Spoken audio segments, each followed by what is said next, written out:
JamesAllen.com is the online destination to easily design a customized engagement ring and save up to 50% compared to traditional stores. You pick a diamond, whether it's lab-created or earth-created, James Allen has over 200,000 conflict-free stones. Then you pick your ring setting and metal. And if you need some help, they have real-time diamond consultations available, where an expert can walk you through it all. Get 25% off your order at JamesAllen.com, code podcast. That's JamesAllen.com, code podcast. The NFL regular season is wrapping up, but there's still time to get in on the action with FanDuel, America's #1 sportsbook. Right now, new customers get $150 in bonus bets guaranteed when you place a $5 bet. That's $150 in bonus bets, win or lose. The app is so easy to use, and there are so many different ways to bet, like live same-game parlays. Find bets in the new Explore tab. Make a parlay in the Parlay Hub, the best way to find popular parlays, and more. So visit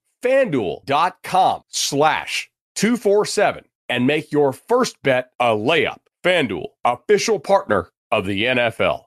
Must be 21 plus and present in Arizona, Colorado, Connecticut, Iowa, Illinois, Indiana, Kansas, Kentucky, Louisiana, permitted parishes only, Massachusetts, Maryland, Michigan, New Jersey, New York, Ohio, Pennsylvania, Tennessee, Virginia, West Virginia, or Wyoming. FanDuel is offering online sports wagering in Kansas under an agreement with Kansas Star Casino, LLC. First online real money wager only. $10 first deposit required. Bonus issued as non-withdrawable bonus bets that expire 7 days after receipt. Restrictions apply. See terms at sportsbook.fanduel.com. Gambling problem? Call 1-800-GAMBLER or visit fanduel.com/RG in Colorado, Iowa, Michigan, New Jersey, Ohio, Pennsylvania, Illinois, Kentucky, Tennessee, and Virginia. Call 1-800-NEXT-STEP or text NEXT-STEP to 53342 in Arizona, 1-888-789-7777, or visit ccpg.org/chat in Connecticut, 1-800-9-WITH-IT in Indiana, 1-800-522-4700, or visit ksgamblinghelp.com in Kansas, 1-877-770-STOP in Louisiana. Visit mdgamblinghelp.org in Maryland. Visit 1-800-GAMBLER.net in West Virginia, or call 1-800-522-4700 in Wyoming. Hope is here. Visit gamblinghelplinema.org or call 800-327-5050 for 24/7 support in Massachusetts, or call 1-877-8-HOPE-NY or text HOPE-NY in New York, or visit oasas.ny.gov/gambling. Standard text messaging rates apply. Sports betting is void in Georgia, Hawaii, Utah, and other states where prohibited.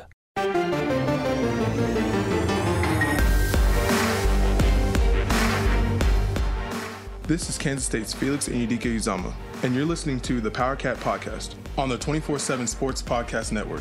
Make sure you're subscribing to this show on your favorite podcast provider. Welcome to another edition of the Power Cat Questions Podcast. We appreciate everyone listening. Our numbers are going through the roof. I wonder if it's because we're so sexy or football is kind of fun right now. Tim Fitzgerald, Zach Carlson, and Cole Carmody right here in the GPC studios. Ryan Gilbert is off today because he had something else to take care of. He's bartending. But he will be back with us on the pregame podcast. He and I will convene later this week to record that segment. We are sponsored by the Fridge Wholesale Liquor. Make sure you're coming to town on Saturday. If you haven't stopped in the Fridge, but you've heard about them and heard about them and heard about them from this talking monkey on this podcast, make sure you stop right there at Claflin and Westport. Yes. You got it right. Ding. Wow. Oh, Ding. man. That means K-State's going to lose the football game this week. Crap. Alternate helmets, and Fitz got the address right. Yep. Not good signs. But make sure you stop in there to go check it out. Don't bring that home booze. Go get the road booze. It's a game at Bill Snyder Family Stadium that demands fresh liquor, fresh beer, and you can find it right there at the Fridge. They can help you out with your favorite tailgating needs. A busy day around here. I had to film the walk and talk 3 times because first weather, second because, excuse me, I'm going to say her name or his name. Siri decided to interrupt my second one. You have a man, Siri? I do have a man, Siri.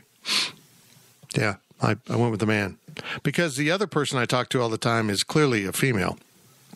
Except the version of her that is Samuel L. Jackson, which is also wonderful.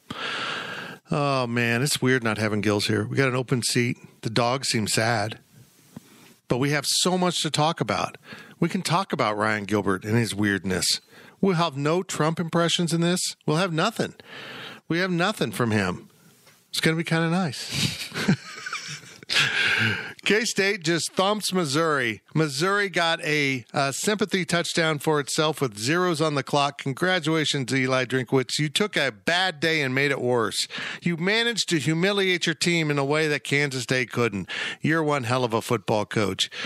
Wow, what a dork. Did you see that video of somebody edited and put the caption of him going around? He's like, yes, we scored. Yes. And it was like, when you lose by 4 touchdowns instead of 5. Yeah. It was amazing. Yeah, he is such a tool. K-State just cast aside an SEC opponent. Missouri thought they were coming in here and rolling. I talked to a buddy, I'll just say it, Gabe DeArmond, from the Missouri rival site. We don't have a rival, or we don't have a Missouri site on 24/7. Everyone's waiting on Gabe. Gabe is the Lord of Columbia. And Gabe said, I tried to tell my subscribers that this was a good team, but little old K-State has never earned the respect of Missouri, and I guarantee to this day it still hasn't happened. But that's fine. There's no gentle way of saying it. Just F off. And Tulane comes to town this week. I will be sharing a great Tulane story on a daily delivery here this week. Probably same day as this goes up, because that's a topic. Remind me, Zach, that that's my topic. Because by the time we get to the middle of this podcast, I'll totally forget. You're just the K-State historian. First you had the story about the fur coat. Yeah. And now we have this Tulane story. What are you going to do for Oklahoma? I could probably come up with, I could share the Mark Mangino story.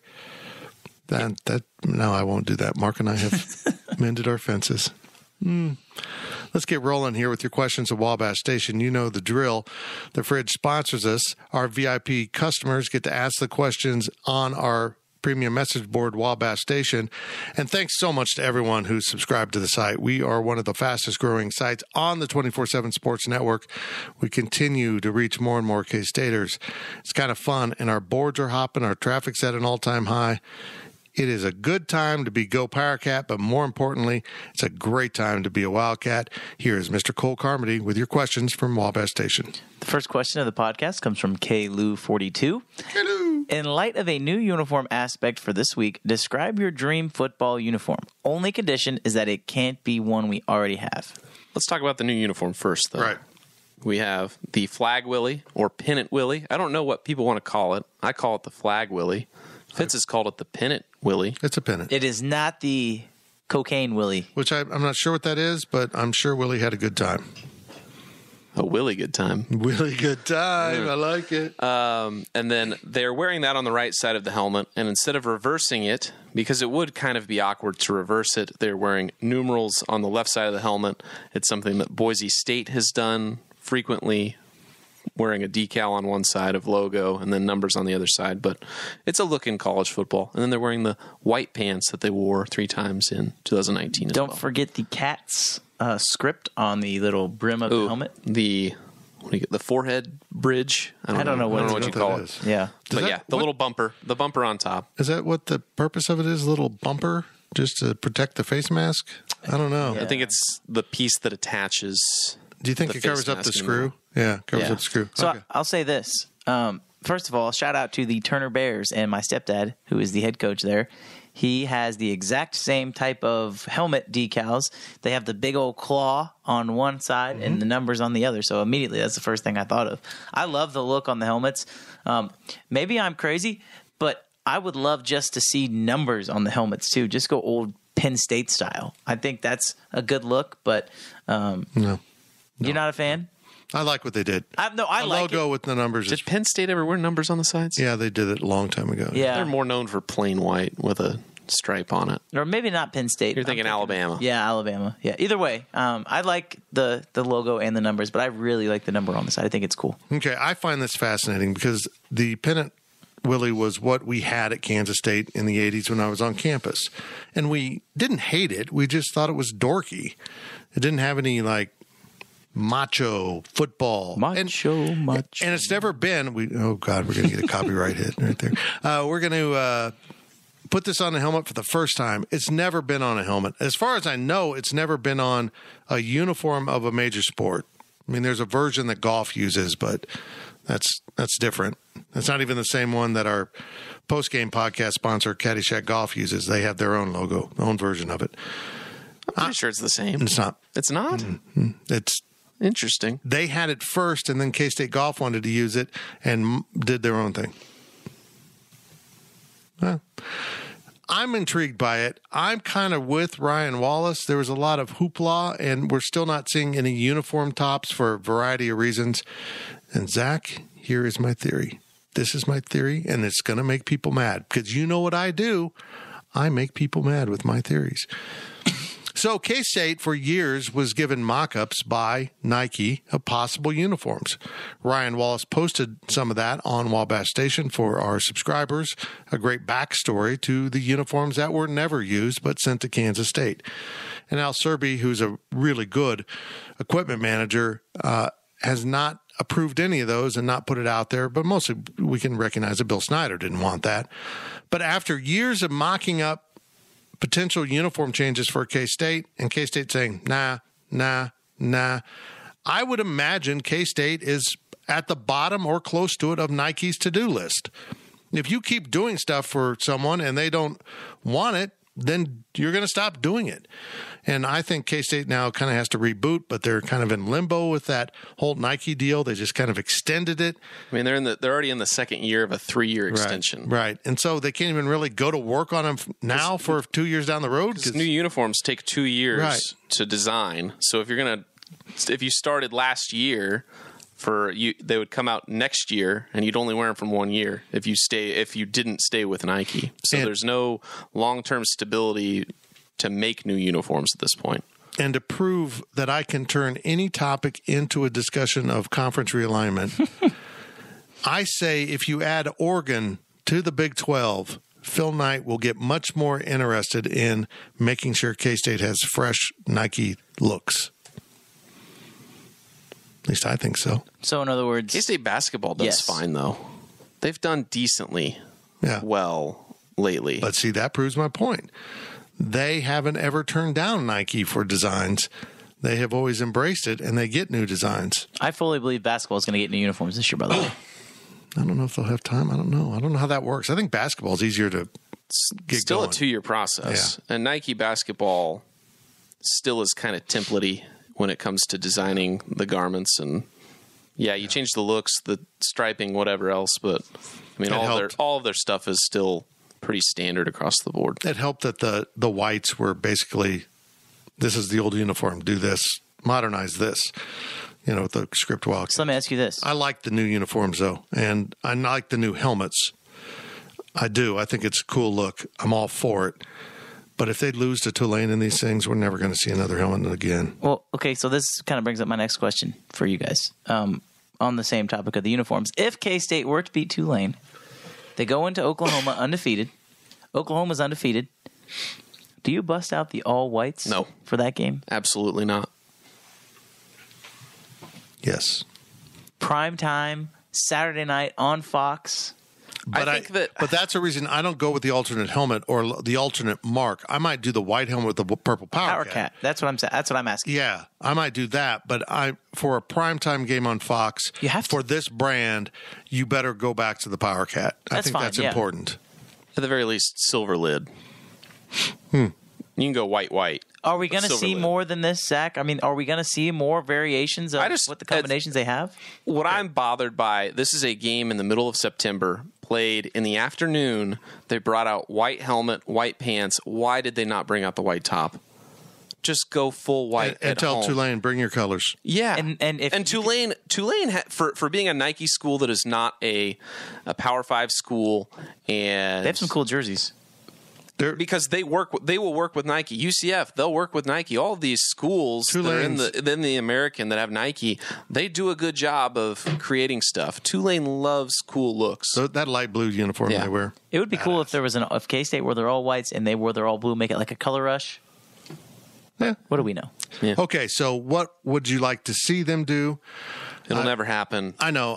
But lavender. You got to put some sort of lavender into the uniform. And I don't think they'll ever do a lavender uniform or a lavender helmet, but I would like to see mostly the road uniform and go with the all whites, except substitute in lavender piping for the silver and a lavender stripe down a solid purple helmet with the white Power Cat.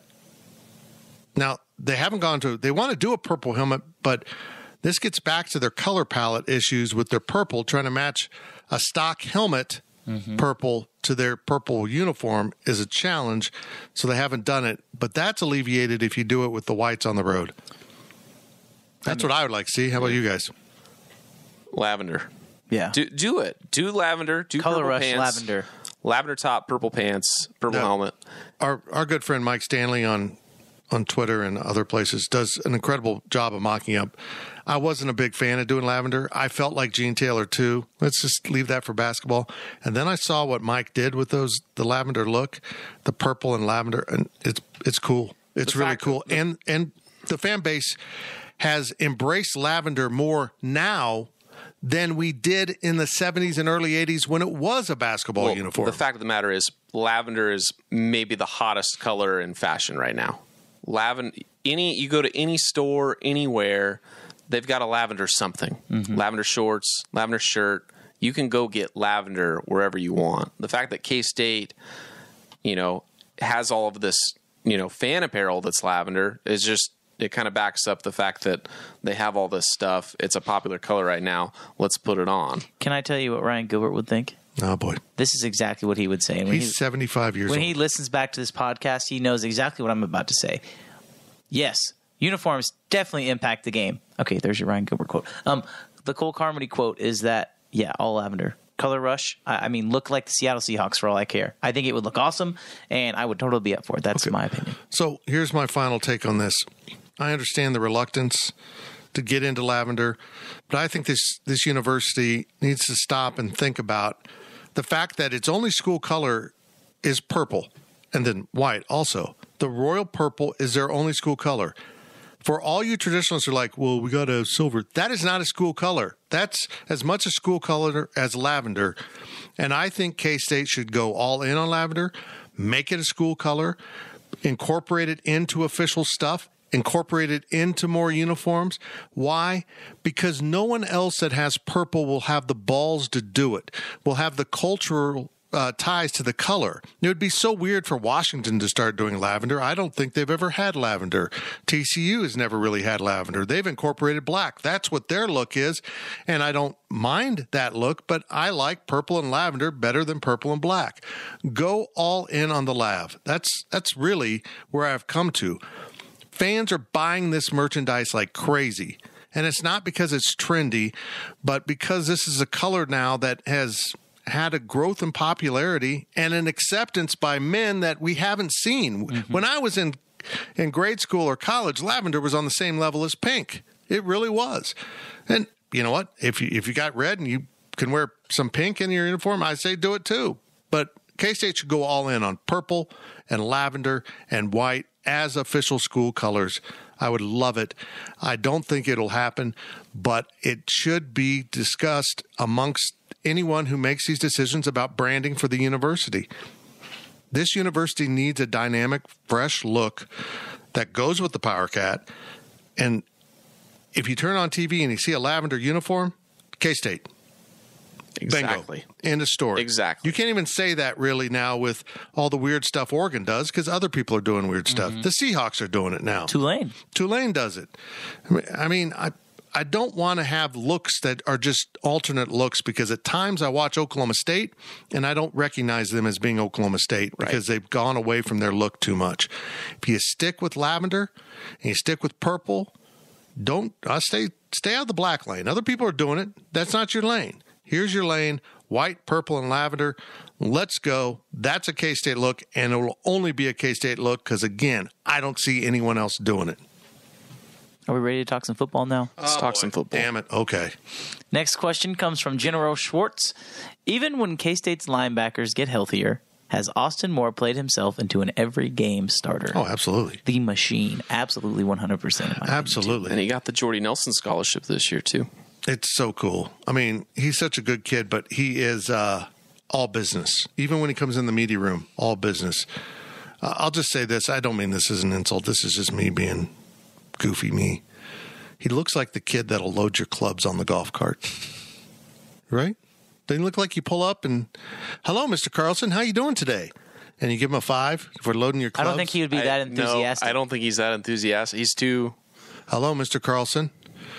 Can I clean all these clubs for you real quickly? And he would just take care of it. He would do it better than anyone else. I feel like he's not a very service-oriented guy. Really? He's that much business. He's He's not going to help you. He's going to hurt you.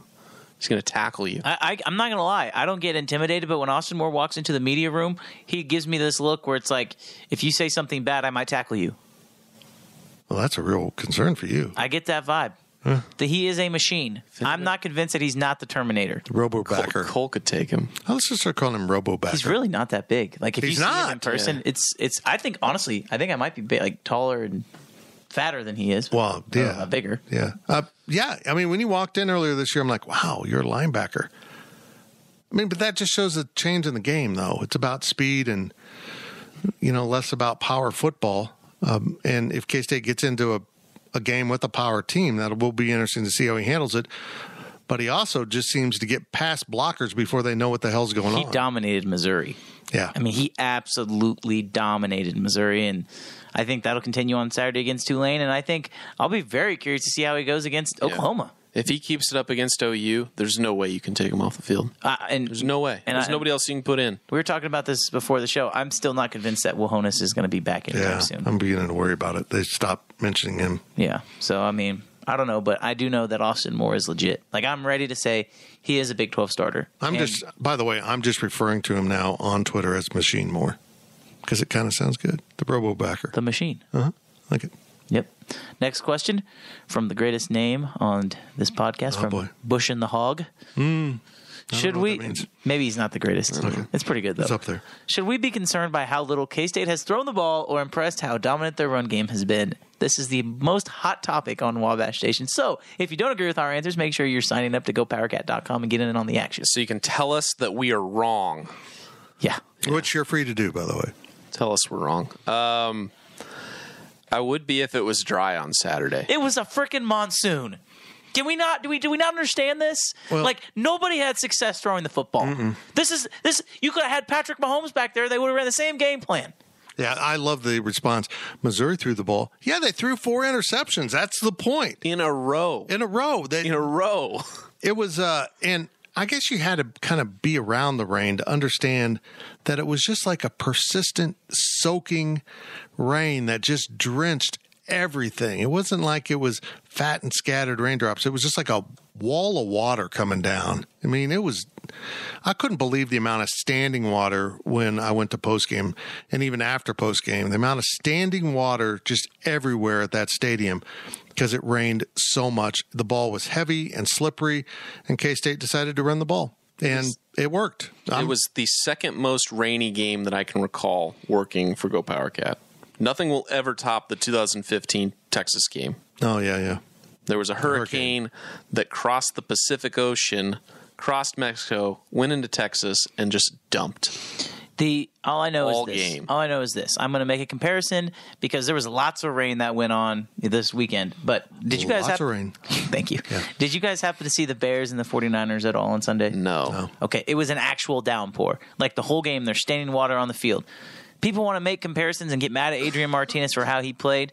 Understand that K-State won 40-12. Justin Fields and the Chicago Bears beat the 49ers 19-10. You want to know what Justin Fields' stat line was? Yeah. 8 for 17 with 121 yards. Oh, he's horrible. He's the worst quarterback. And they won. But his mom makes good cookies. Very true. Jeez. The point is this. Sorry. Adrian Martinez and K-State did what they needed to do to win. If it wouldn't have been raining, they would have looked like they did on the first drive, in which he threw for more yards on the first drive of the game than he did all of the previous games. Yeah, that's pretty cool. So if you want to talk about the passing game, just go watch the first drive. And then tell me if you're still worried. Because after the first drive, you can throw it out the window because it was a literal monsoon. Okay, I said this on the walk and talk. Correct me if I'm wrong. Every time we ask about the passing game, they just kind of have this like look on their face like, oh, it's coming. You know, like they have such confidence in what they're going to do. I wouldn't be surprised if they don't do much of it on Saturday. I don't think they're going to. I wouldn't be surprised if they throw it just enough and run it and don't put more on film. If they can beat Tulane without the passing game, they're so confident in what they can do in the passing game. I think they might just try to hold it for Oklahoma and have not shown a bit of it that they want to run in Norman. I don't know. And I get the feeling that if they open up early in Oklahoma and they're dominating on the ground, yes, they will keep doing it. Why would you change? If you have Deuce, you have DJ, and you're able to run into rounds with the wide receivers just fine, why are you throwing the ball? The score was 20-3 with 13 minutes left, or 7 minutes left to go in the second quarter. It was a blowout after Phillip Brooks took that kick back for a touchdown. Why would you try and risk losing the game when you're absolutely manhandling them? And let's not forget this. The offensive line right now is better than they were last year. I am in full belief of that.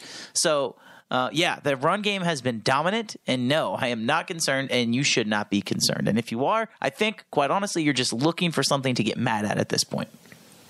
Yes. Thank you. Is that Gills? Okay. That was me that Gills stole from me. Exactly. Yes. Okay. Next question comes from KSU Todd. What do you need to see against Tulane to feel K-State is elevating to a top 2 position in the conference? Well, Todd. Sorry. Just wanted to do that. Domination. Domination. Look, I said this on the walk and talk too. I'm stealing from myself, but I admire Willie Fritz as a coach, and I like what he's done with his scheduling. They played UMass, trash. Alcorn State, double trash, and beat the living snot out of both of them. And they probably feel really good about themselves coming in here, and also knowing that they pestered Oklahoma. Was it just last year? Yeah, last year. Yep, they pestered Oklahoma. They're coming here to win. This might be. We had a question about this. We didn't put it in, or did we? Sorry, I forgot. That's okay. I don't know who asked it, but yes. This is where we're going to talk about it. I don't know who asked it, but I think Tulane might be the best team on the non-conference schedule. After watching Missouri in person and seeing how horribly coached they were, how horrible they execute, and how they have no function as a team, they don't have any identity at all. Tulane will have those things coming in here. They will be well coached.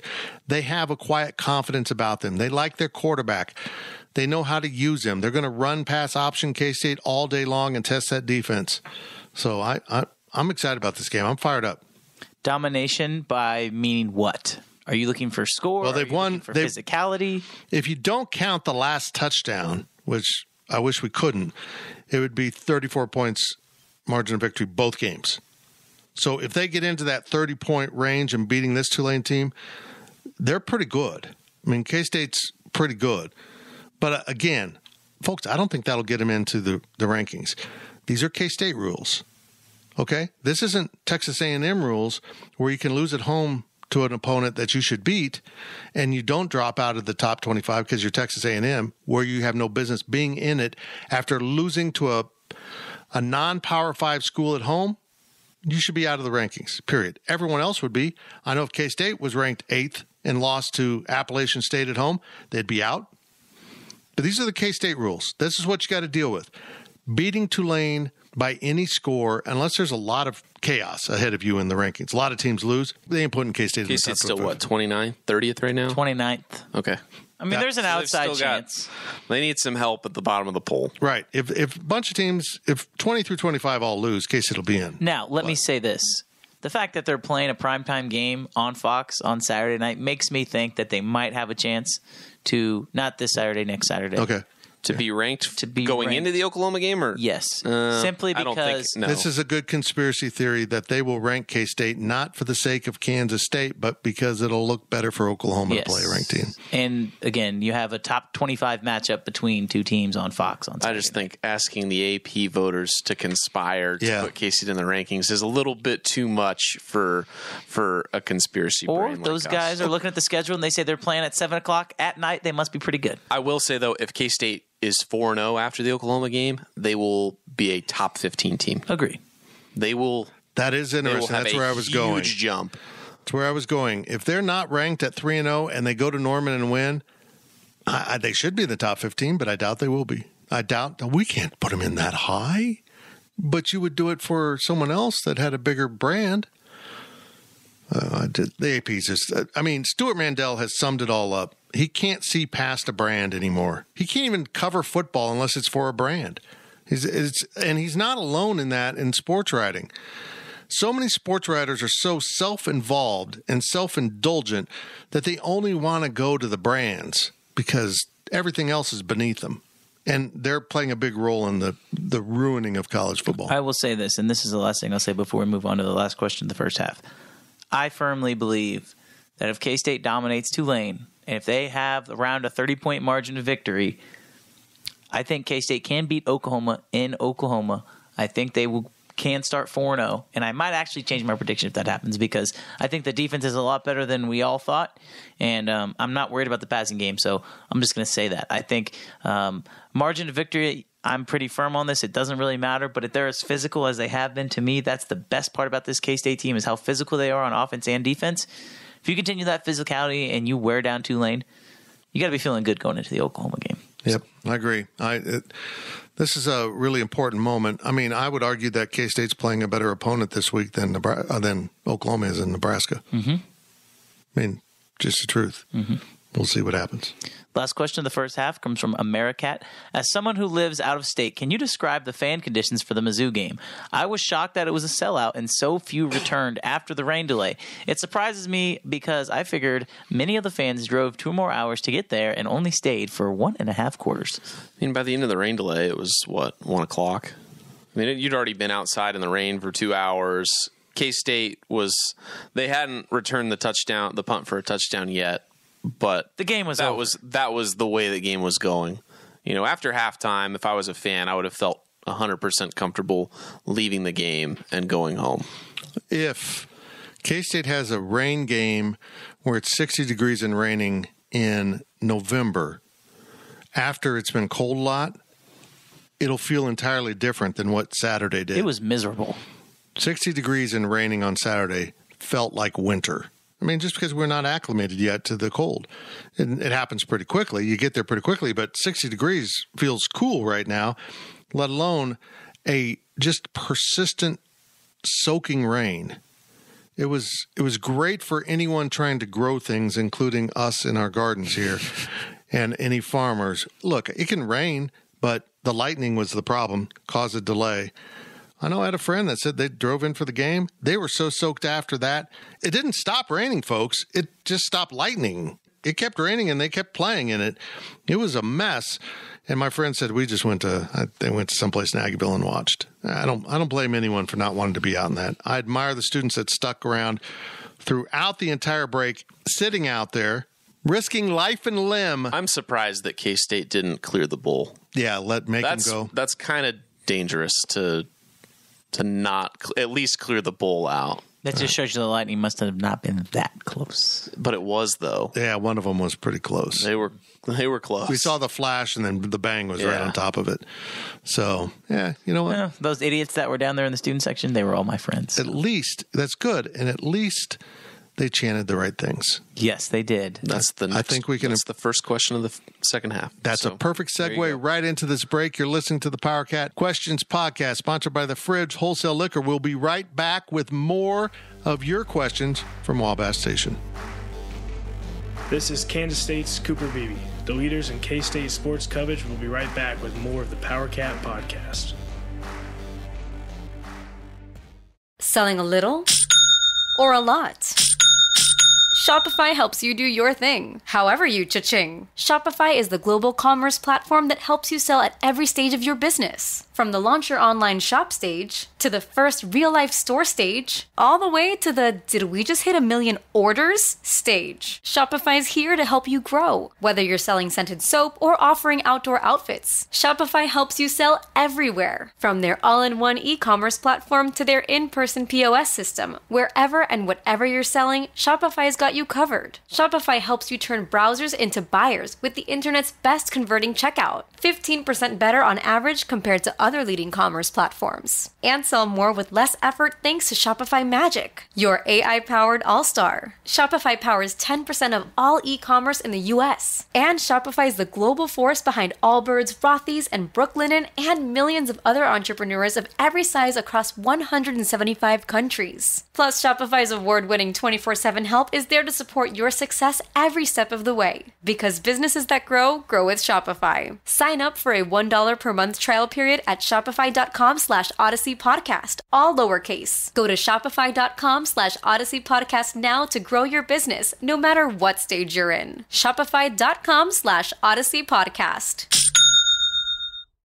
Getting the crew together isn't as easy as it used to be. We get it. Life comes at you fast. But trust us, your pals are desperate for a good hang. And when they hear you stock the party with drinks from Drizzly, they'll be banging down your door. Let Drizzly, the go-to app for drink delivery, take care of the supplies. All you need is an excuse. It doesn't even have to be a good one. It's your dog's birthday. The loquats are finally ripe. Whatever. With Drizzly, you can compare prices on a massive selection of beer, wine, and spirits and get them delivered straight to your door. Which means you can entice the crew to leave their houses without ever leaving yours. Whatever the occasion, download the Drizzly app or go to drizzly.com. That's DRIZLY.com today. Must be 21 plus, not available in all locations.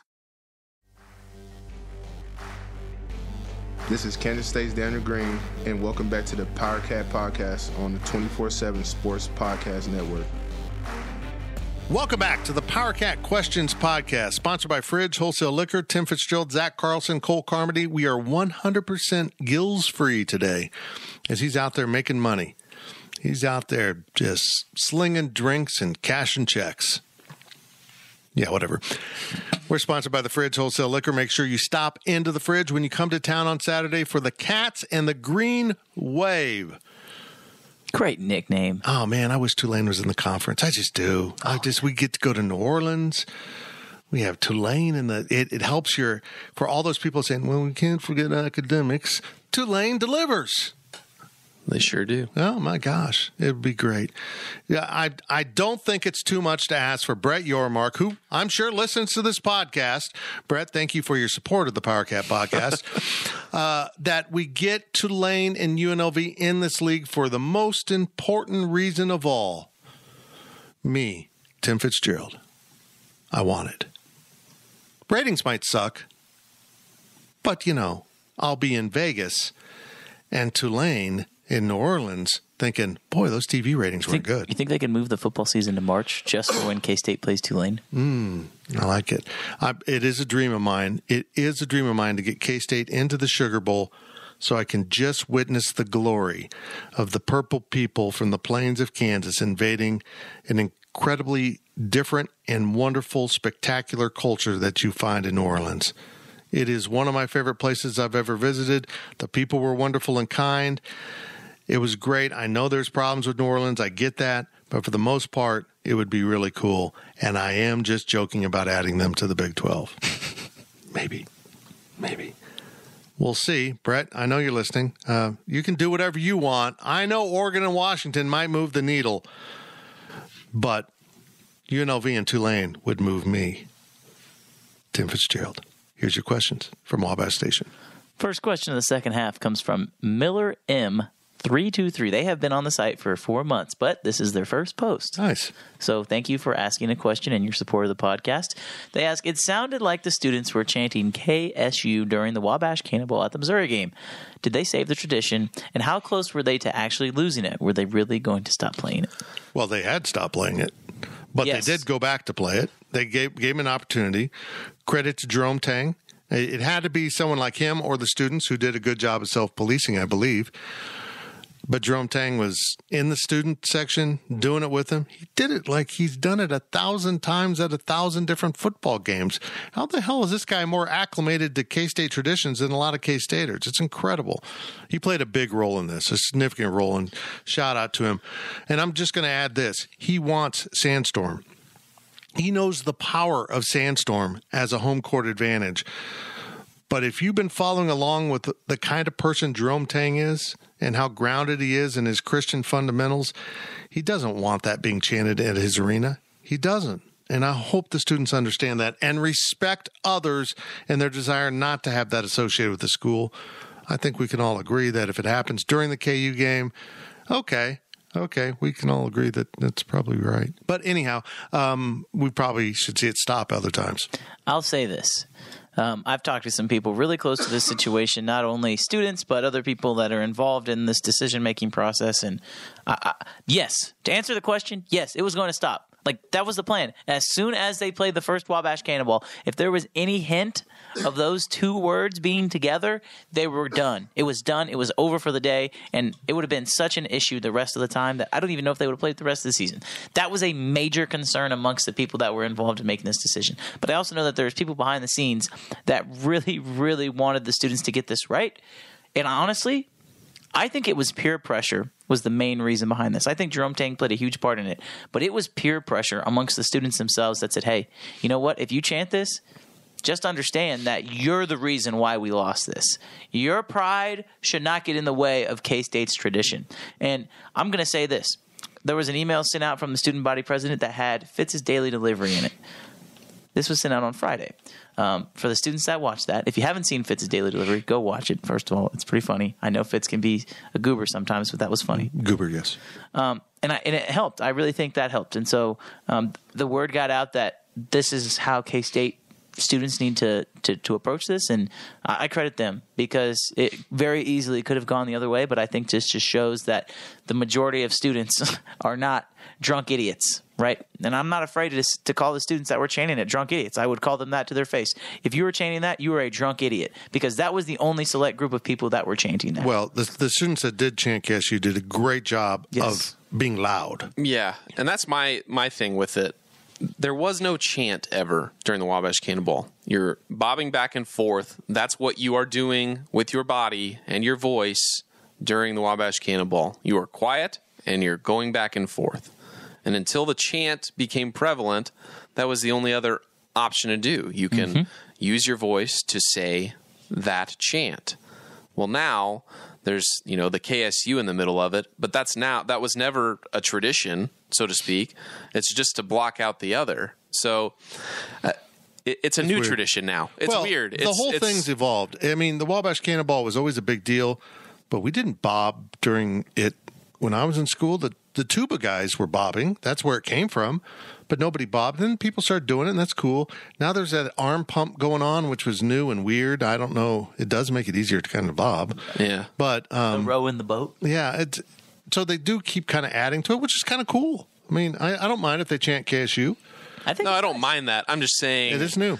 It's the result of there were no words in it, and it allowed the cadence allowed a bad chant to become prevalent. But it's also and back to my point, what I was trying to make was no one was saying anything. The 5-10% of people that were chanting that, or at least started it and let it bleed into, the other people surrounding them, it gave them something to say when otherwise they wouldn't say anything. So I think that, there probably were a bunch of people that were still quiet during, when the chant was happening, but now it's required of you to chant KSU during that song, essentially. I think the people that were chanting FKU got the memo like, oh, crap. Yeah. Like, maybe we're not as loud as – maybe what's not going to work in our favor. The best way I've heard it put was, I think it was a student body president who said, save it for the Ville, not the bill. I have no problem with the chant. It's about time and place. I've said this over and over. It's about time and place. That's what the daily delivery about. When you say that word, you have to use it in appropriate places. Like I even if I'm in a bar and there's some guy at a table we're in a bar, but some guy's just being loud and mouthy and there's families around eating dinner and F-bombing, I find it annoying. Yeah. It's not appropriate if there's families around dining to be F-bombing, even in a bar. That's me. Maybe that's the way I was raised. Maybe you were raised by chimpanzees and don't have those guidelines in your life, but there are places where you can F-bomb and places where you can't. Maybe you were even raised more strictly than me and it's just not appropriate at any point. Time and place.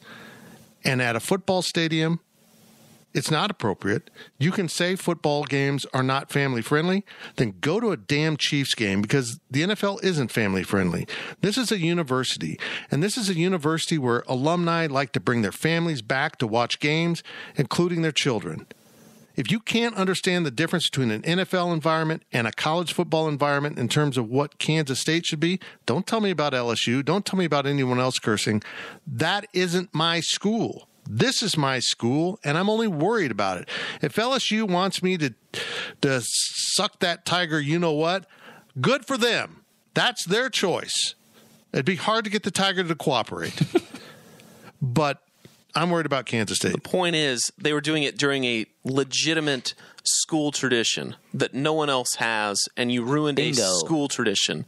It's, if they did Sandstorm, and if they would have, done it during Sandstorm, I don't think that this would be as big of an issue as what it became. But it became an issue with the school tradition and doing it during the middle of that. And can I just say this? I hate the people that make excuses for the students that are backing and encouraging that. And you know what? If you're one of those people that are making those excuses, I think I know you're wrong for doing that, because there's a majority of the students that don't do that. You're defending the vocal minority, and it's sad. There's just some people that want to create chaos, period. Oh, the old people don't like it. Let's do it. Screw you guys. I mean, seriously, have some respect. If you don't have that level of respect about anything, good luck in life. It's frustrating. It's good luck. Yeah. Next question from CFID. How amazing is Jerome Tang? I've never met anyone like him. He's incredible. He could lose 0 games this season. He could win. He could win. I think everybody games. would like him. I would love it if he lost 0 games. If he won 0 games this season, just the energy that he has brought is tremendously better than the last however many seasons. I think 0 might be troublesome, but I get your point. He could not make the NCAA tournament. Could not make post-game or postseason tournament, and people would still be bought in. He could go 6-12 in Big 12 play. And people would go, okay, it's the first step. I tweeted that I've only met one guy like Jerome Tang, and people would go, who's the other one? No, Jerome Tang's the only person I've met like Jerome Tang, period. He is absolutely infectious. He's positive. He puts off one of the best vibes I've ever been around. He just makes you happy to be around Jerome Tang. And if that's not a one-on-one thing, he does it with his presence in a room full of people. We saw it at the press conference, and we see it now at football games. When he walks up to the student section, the students freaking love the guy. They will do anything for him. And hopefully that means we'll get some of this corrected, and we'll go back to being a loud and rowdy but more respectful place. I'm all in. And that's not just him, the whole staff. Coach Bourne at the volleyball match with the cheerleaders was absolutely classic. He's trying to do a cheerleader routine. It was awful, but it was so funny. The whole staff is amazing. I've yet to have a one-on-one conversation with Jerome Tang, but I feel like I've known him for forever. Right. And that's just the kind of person that he is. If you haven't seen Hang with Tang when he's got the purple love seat in front of the union talking to students, it's all you need to know about Jerome Tang. None of it is for show. None of it is rehearsed, scripted. That is who Jerome Tang is. He'd be a great talk show host. He's just genuinely interested in you and what you have to say. And it was incredible. He cares so much about not only his players, but just the whole university. Yeah. The level of the buy-in with K-State is just unbelievable. Next question comes from the Dat Cat. Great name. It's been a while since they've asked a question, and Zach says he honestly doesn't remember the name. So it was like 2019. Like Riley was still putting the questions together if he would have asked a question. Who? So I have no clue. Who? Okay, I don't know. From the Dat Cat. With all the quote-unquote upsets at the beginning of the season, should the media suspend ranking teams until later in the season? It gives an unfair advantage to those ranked too high. Cough, cough, A&M. I agree. How's K-State supposed to shoot up to 15 after the OU game, though? Okay, but does it really matter, though? Like, for college football playoff rankings, they don't actually start ranking teams until... I agree with you. And how many times have we seen surprises like, oh, this team is not even ranked, and they're ranked 14th in the college football playoff poll? I agree with you to a degree, But these are humans on that committee, so there's no way they're not looking at the other polls to make sure they're not crazy. Right? I just there's no rankings in the NFL, and we know what teams are good and we know what teams are bad. If you say week 6 we're going to rank teams, you already know what teams are good and what teams are bad. I would prefer they wait, but they have no requirement to do it. I mean, that's the preseason poll's a big deal for them. It's not like AP is profiting from the exposure they get from an early poll. If there was no poll, teams would there would be websites. We would probably be guilty of it. Oh, here's our top 25 power rankings. Got it. And people would go and reference those. Oh, I'm all for getting rid of those rankings because then they'd have to come see ours. There we go. I'm with you. Your answer. Yeah, it's just what it is. What it is. It literally is. You can't undo it. You can't stop it. And the idiots that have a lot of these votes will continue to vote for shiny things and things that they've been around their whole life. Like Texas being ranked 21st after losing. Yeah, exactly. They lost. At the end of the day, they lost. They jumped into Did they look better? Yeah. But if Kansas State had lost to Alabama by 1 point, they would not have jumped into the rankings. Period. Bingo. Next question comes from Pain Train 95, and it's just specifically addressed to Fitz. I have to make that clear. Thank you, Pain Train. Fitz, is what happened to Texas A&M a sign of the consequences of having NIL-focused teams? Now, I tweeted this question for others to respond to on the Twitter machine. And here's my thing. It just seems interesting to me that A&M, very visible in NIL usage. Nebraska, that parking lot is full of fancy cars up there. Everyone knows it. They've been using the NIL. They've probably been doing it before it was legal. Keep going down the list. Notre Dame, well, we found out about the NIL with Notre Dame, didn't we? How important they're putting on it. Missouri, well, their star receiver is at Missouri because of the NIL. They're using it too. I'm just telling you, you introduce players who haven't earned it in a locker room full of players who have earned it and aren't getting it, you have issues. This is not going to go away. This is going to be ongoing. This will wreck locker rooms. This will cause what programs are perceived to be better and more talented, and maybe they are, to lose more and more often, because nothing defeats the feeling of unity and team inside of a locker room. If you don't have that when you walk on the field, you're in you-know-what trouble. It starts with mother and ends with something else. You are in big trouble if you walk on that field and guys are jealous because that guy's getting paid and I'm ahead of him on the depth chart and this guy. If any of that is in your locker room, you're in trouble. Coaches are going to come to realize it. They're going to want to get away from it. And they're going to realize that this kid that came here because we gave him this big fancy schmancy NIL and that booster who paid him, they're now pressuring me to play this person even though they're not earning it. This is trouble. And the more you can stay away with it, stay away from it, and use it in a healthier way, the better off you'll be. Texas Tech's got it figured out. Everyone's going to get X amount of dollars from their NIL collective. Now, I don't know how they're going to sustain it at about $6 million a year. I think I figured it up. But they're going to do it that way. Good for them. Good luck. It's going to be worse for basketball. Oh, he'll just destroy basketball programs. Immediately we think of Nigel Pack. And just watch Miami this year. There's no way. If and I've mentioned this to colleagues before the press conference. How is Nigel going to get treated in practice? I think they're going to rough him up. Hey, 400,000. What are you doing, man? Here's an elbow. Mm-hmm. I'm getting jack. And I was here when we went to the Elite Eight. You were on a team that didn't make a tournament. Imagine being a coach having to deal with the basketball trauma, too. It'll be a mess. It's going to be a mess. Welcome to modern college athletics. Last questions. We're combining the last two questions of the podcast. From Joe Katz, are we in real danger of losing our head coach to Nebraska? And from Wildcat Pilot 88, whether he is offered the job or not, what do you think Chris Kleiman's off-the-record opinion is of it? Well, I'm sure as a football coach, he's got tremendous respect for the history of Nebraska. But I think Nebraska is going to find out this current version, it's not just about losing. It's about where they're at with the NIL, with a fan base that still thinks they should be on the equal footing of Alabama. The fan base that is so out of touch with the reality of what's going on, who can't admit where their actual problems are. It's the quarterback. It's the head coach. You know, you left your conference where your tradition resided, and you left your recruiting base where your tradition was grown. And now nobody gives a crap about Nebraska. Now, look, you want to think I can throw money at Chris Kleiman and he'll come leave little old Kansas State to go to Nebraska. First, with everything I just said as a backdrop, I can't imagine a world in which Nebraska fans, being Nebraska fans, would accept a hiring of a Kansas State or a Kansas coach, because I think Lance Leipold is actually a more of a candidate for that.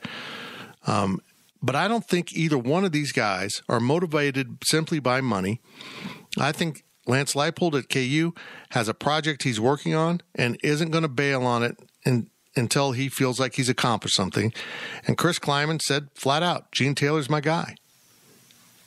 I think the bigger worry, if you're Kansas State, is if Nebraska really wants him, someone will look at Trev Alberts and say, well, you suck too. We're hiring Gene Taylor and we're bringing in Chris Kleiman. He does suck. He does. should be on the chopping block after what he gave Fred Hoiberg and the basketball contract too. And the buyout, not waiting 2 more weeks on and spending $7.5 million. Somebody had to have said, here's the money. But that's Nebraska fans for you. But if that's true, they said, here's the money. Look, that isn't magic money that appeared out of nowhere. That's money. Next time you want to build something, you're going to go back to the guy and he's going to, I gave you $7.5 million for something else. That money was probably coming to Nebraska in some form at some point if you're that committed. I can see why Nebraska fans would think they have the pick of the litter, but you are literally litter now as a football program. This is what I go back to. We talked about this 2 weeks ago, the Kansas or Nebraska job. This is just a hypothetical that I brought up at the end of the show. Can you imagine in a world 4 weeks ago where we would say, you know what, Scott Frost is going to get fired? Yes, we could imagine that. But then could you imagine us saying, no, we don't think Lance Leipold would leave? That's where we are. I'm right. You're right. Because that's how big of a mess Nebraska is. They don't understand what a mess they have. All the talk about Adrian Martinez, notice how that went away? As soon as they lost to Georgia Southern, none of that about Adrian. You still saw some? I saw a guy saying, I see Adrian still can't throw. After beating an SEC team 40-12 and Nebraska loses at home to Georgia Southern, they're still talking. Someone was still talking trash on AM. What? That fan base is so out of touch with reality and where their program's at. If you think you can buy your way to excellence, good luck, folks. You can't. It's not how it works. You might make more money in the Big Ten. You might be able to pay a coach more money. But I got news for you. If you take a coach that's getting $3 million someplace and you give him $9 million at Nebraska, he's not 3 times the coach he was before. He's still the same damn football coach, just getting paid more, and you'll have to buy him out for more at the end of the day. You better go find someone that really fits your culture and understands how to build a program.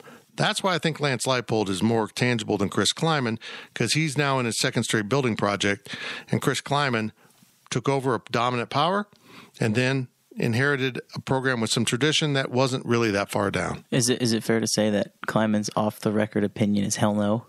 Yeah, I bet you he loved the situation the last couple of years. Situation?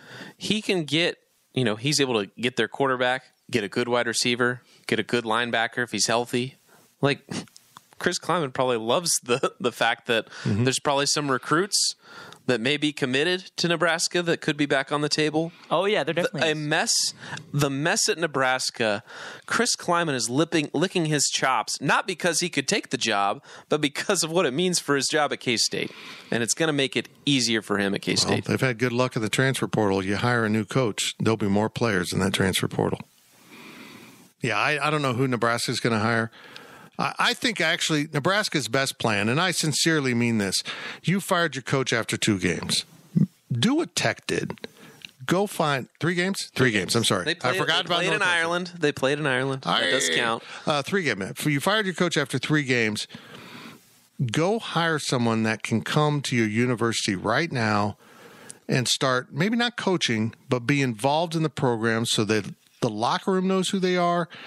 The fans get engaged with them, and you can actually put them out on the recruiting trail if you give them the right title. You can do all of those things if you go get someone that's not in the job market. Urban Meyer, Bob Stoops, I don't know. Chris Peterson is a really valid name. Did you bring it up? Yeah. Chris Peterson. Go get someone out of a booth that has been a proven good head coach, bring them in, acclimate them to the program, acclimate the players to the new coach while letting Mickey Joseph do his thing as interim head coach. And plus, folks, if Nebraska goes 6-6 this season after going 5 and but I just lost my math. Not making a bowl game right. the last 4 seasons. Yeah, if they get to a bowl game with an interim coach getting 5 of those 6 wins or more, I don't know how you don't hire him. I mean, he just proved he's better. Because I don't think the roster's better. I know you convinced yourself that Casey Thompson is the God's gift, which I don't know how you did based on his success or lack thereof at Texas, but congratulations on that. You know who else is available? Who? John Gruden. Oh, they wouldn't mind that at all. He'd fit right in. I wouldn't mind that at all. That's it for the PowerCat Questions podcast. We appreciate your support so much. Make sure you're subscribing to the podcast. If you've enjoyed it, click subscribe right up there at Apple, Spotify, Amazon, or wherever you get your podcast. Was that your little... That was Alexa. Oh, sorry. Sorry, Alexa. And make sure you follow along at YouTube. We got some great stuff. The Friday walkthrough. We're going to record it early this week because Thursday night when we record is Chiefs Thursday. We're sponsored by The Fridge. We'll talk to you soon. Thank you for listening to the PowerCat Podcast. Make sure you're subscribing to our show at Apple, Spotify, Amazon, or wherever you get your podcasts. PowerCat Podcast. All rights reserved. GoPowerCat.com.